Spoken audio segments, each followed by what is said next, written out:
చంద్రబాబు నాయుడు గారు వచ్చారు. పరిపాలనా విధానంలో చూసుకుంటే ఏమైనా వ్యత్యాసాలు కనిపిస్తున్నాయా జగన్ కి మరియు చంద్రబాబు నాయుడు గారికి? వ్యత్యాసం అనేది గవర్నమెంట్ నుంచి ఎవరైతే బెనిఫిట్ పొందుతున్నారో వాళ్ళకే తెలుస్తుంది. అంటే అదే విధంగా చూసుకున్నట్లయితే ఇప్పుడు తెలంగాణలో ఉచిత బస్సు సౌకర్యం పెట్టారు. అలానే ఇంకా మనకి ఉచిత బస్సు కావాలని ఎవరు అడగలేదు. ప్రతి ఆడవాళ్ళ దగ్గరికి వెళ్ళి మీ దగ్గర ఐడి కార్డు ఉంది, ఐడి కార్డు వాళ్ళు ఎంబరాజ్ చేయడం తప్పిస్తే ఏం లేదు.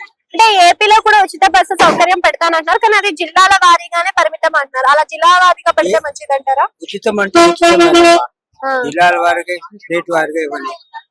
ఎవరు అడగలేదు. మహాలక్ష్మి పేరు చెప్పి వాళ్ళు అంటున్నారు కానీ ఎవరు అడగలేదు.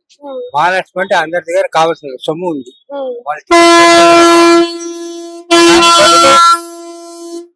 టికెట్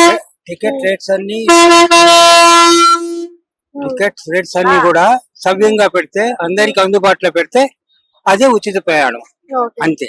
అంటే జగన్ కు మరియు చంద్రబాబు నాయుడు పరిపాలనలో మీ తేడాలు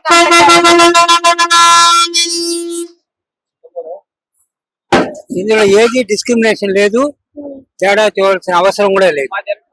అంటే ఇప్పుడు ఉచిత పథకాలు అధికంగా ఇచ్చింది జగన్ పరిపాలన అన్నారు. ఉచితం గురించి ఇంకోసారి ఎప్పుడు ఎవరికి అడగండి. అదే బెనిఫిట్ పొందే వాళ్ళు ఎలాగో బెనిఫిట్ పొందుతారు. అదే ఉచితం చెప్పి ఎవరిని మనం కించపరచాల్సిన పని లేదు. ఉచితమైన మాట ఉండకూడదు.